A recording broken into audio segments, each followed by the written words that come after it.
Saya tidak akan banyak menyampaikan hanya hal-hal yang sifatnya teknis sederhana yang harus saya sampaikan terkait dengan kegiatan penyusunan RKPDes. Mungkin ya jadi persoalan di sini adalah bagaimana ketika sampai closing date proses perencanaan ada persoalan-persoalan data yang tidak terbaca melalui rekomendasi SDGs. Karena di sini kalau mengikuti alur berpikirnya, paparan mulai dari goal 7 sampai 15 cukup jelas. Dan ketika itu pun dapat dibaca melalui rekomendasi, memang sangat mudah untuk menyusun dokumen RKPDes. Namun persoalan yang dihadapi oleh teman-teman di lapangan adalah ketika menuju pada proses penyusunan RKPDes ini, memang kendala-kendala yang dihadapi ketika data itu belum terbaca. Nah, kami mencoba untuk memberikan beberapa solusi. Walaupun ada pertanyaan, tetapi ada beberapa solusi yang sempat kami tawarkan ke teman-teman terkait dengan ya katakanlah kekhawatiran, bahkan menjadi ketakutan kita ketika kita menunggu proses pembacaan data, membaca hasil data SDGs yang belum terproses. Kami memberikan solusi bahwa ketika data mikro belum terproses, terbaca, kita mencoba untuk memformula dengan rekomendasi data indeks desa membangun. Nah, andaikan pun proses itu sudah berjalan, terbaca, maka kita tinggal menyesuaikan. Karena kami pikir, kalaupun memang kegiatan ini adalah bersifat pendekatan partisipatoris atau data ini basisnya adalah partisipatoris, pasti tidak akan berbeda jauh dengan kualitas data yang akan dicetuskan dalam rekomendasi SDGs nanti.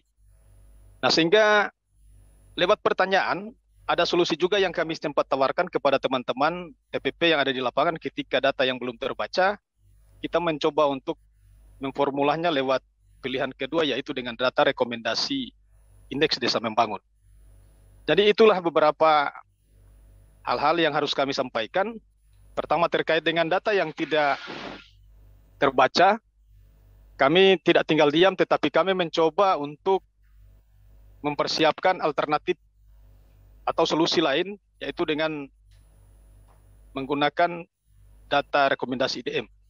Ini mungkin menjadi juga hasil diskusi yang harus dikemas dan dikembangkan dalam forum ini, sehingga kami mendapatkan pencerahan yang lebih detail lagi terkait dengan bagaimana kesiapan desa itu menuju pada penyusunan RKPDes berbasis data mikro atau berbasis data SDGs desa, namun menghadapi kendala.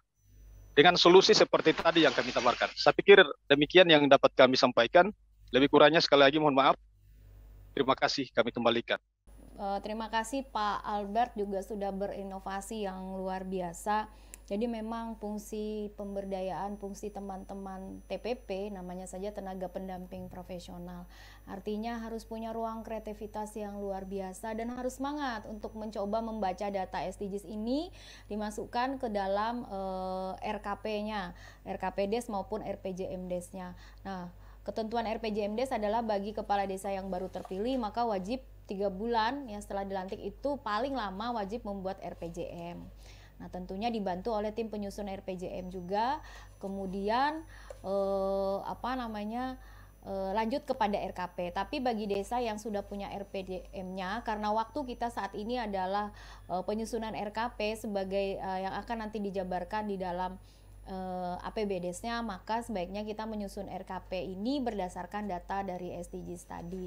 Nah, pertanyaan dan solusi Bapak yang sudah didapatkan tadi juga luar biasa. Memang data IDM itu menghasilkan data rekomendasi yang bisa dapat langsung dilakukan atau diintervensi untuk masuk ke dalam RKP dan kemudian dibelanjakan di dalam APBDes. Tetapi data IDM ini itu lebih bersifat makro ya, lebih bersifat makro juga ya, karena contoh misalnya ketika di desa tersebut adalah tidak terdapat pelayanan kesehatan untuk ibu dan anak contohnya, maka yang diperlukan adalah tenaga bidan. Nah, tenaga bidan ini bukan merupakan intervensi kewenangan desa tetapi intervensi kewenangan kabupaten. Kemarin di pertemuan kemarin saya sudah menyampaikan di seri 1 dan 2 dari intervensi kegiatan di IDM itu memang lebih banyak dapat menghasilkan kepada kegiatan-kegiatan makro yang bisa ditawarkan saat musrenbang desa atau musrenbang kecamatan ya, saat musrenbang cam itu masuk ke dalam yang namanya DURKP, daftar usulan rencana kerja pemerintah desa, yang akan diintervensi oleh kabupaten, kota ataupun provinsi, seperti itu jenis-jenis kegiatannya. Nah, kemudian kalau data SDGs ini dia merupakan data mikro yang dihasilkan sendiri oleh desa, maka mungkin sebaiknya kita harus secara cermat dalam mengisi kuesioner isian, baik data RT maupun data individu maupun data KK, karena dia akan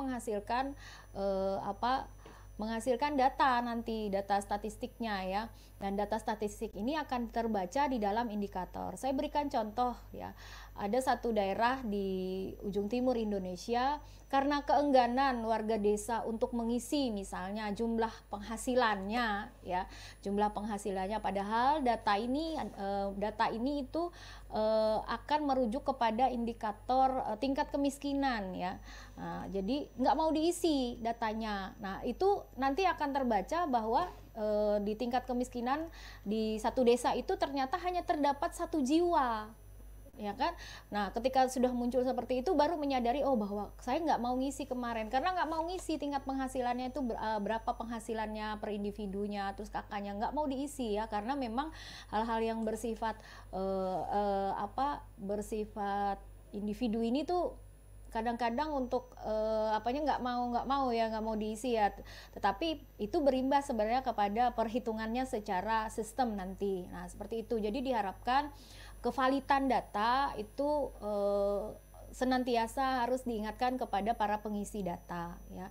Dan percayalah, data ini kenapa juga Kementerian Desa juga Pak Kaban tadi bilang bahwa ini data milik desa dan hanya admin desa yang bisa membuka ya, karena hal-hal seperti tadi itu. Nah, bagaimana sih kalau misalnya tidak ada di rekomendasi, tidak terbaca di rekomendasinya? Nah, biasanya kalau saya menganalisisnya, di capaian skor itu data-datanya akan terbaca secara lengkap. Hanya rekomendasi untuk peta jalan desanya, contohnya untuk target capaian ya, untuk target capaiannya data existingnya dari tahun terdata sampai 2030 itu tidak ada, tetapi data existing untuk tahun ini atau itu ada. Jadi mungkin bisa dibaca di data di skor ya, di menu skor capaian desa. Seperti itu solusinya. Kalau untuk RKP bisa langsung terdata, tetapi tentu saja misalnya jumlahnya jiwanya terlalu banyak, misalnya sampai 200. Nah, itu disesuaikan dengan berapa anggaran yang tersedia di desa untuk penanganan 200 jiwa tersebut ya. Kalau memang tidak bisa mencapai target tahun ini sampai 200 itu, maka disesuaikan saja gitu kan. Nah, ketika data rekomendasi itu tadi tidak terbaca, jadi gunakan data skor yang rata-rata pasti sudah terlihat kalau untuk data skor. Seperti itu Pak Albert dari Talaut ya, luar biasa TAPM ini kreatif ya, itu yang kita harapkan. Dan terus membaca Bapak, karena data ini kan tadi Pak Kaban bilang data ini tuh akan migrasi terus ya, jadi dia akan berjalan ya. Jadi setiap hari hendaknya teman-teman itu melihat, sehingga bisa desa juga bisa melihat perbandingannya setiap hari itu seperti apa datanya masuk, terus kemudian apa yang perlu kita benahi, seperti itu. Terima kasih Gus Aldir. Saya kalau kita cek dari data SDG desa ini, coba Pak, biar saya tunjukkan sebentar. Ya, terima kasih. Jadi dari edisi desa Talaut, Kabupaten Talaut, tergolong yang memang relatif sudah melakukan isian terhadap SDG desanya. Jadi kalau kita cek untuk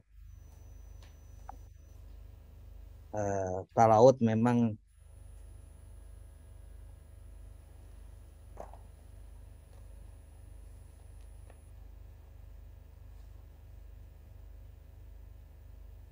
sorry.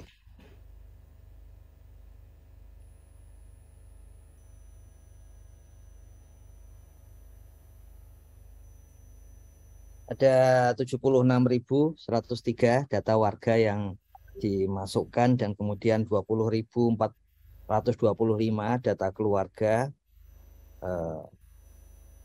RT-nya 364 dan desanya 114. Ini data yang sudah dimasukkan.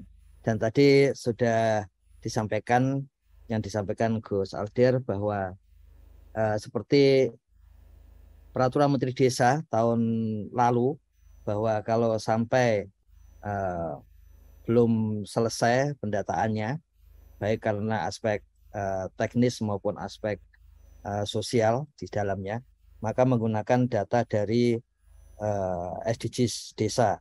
Ini salah satu data dari SDGs desa di Kabupaten Talaut. Tadi sudah disampaikan oleh Bu Novi bahwa memang sebagian dari isi rekomendasinya itu di sini ada kolom wewenang siapa yang bisa melakukan hal itu, dan memang di salah satu desa di Kabupaten Talaut ini lebih banyak yang harus dibangun itu justru dari luar desa. Jadi memang plus minus IDM memiliki keunggulan untuk melihat peran dari pemerintah supradesa terhadap desa dengan kekurangan yang kemudian diisi oleh SDG desa untuk melihat by name by address siapa saja yang perlu mendapatkan dukungan tersebut. Jadi karena itu tadi sudah disampaikan kalau sama-sama berbasis partisipatoris ya hasilnya tidak akan banyak berubah.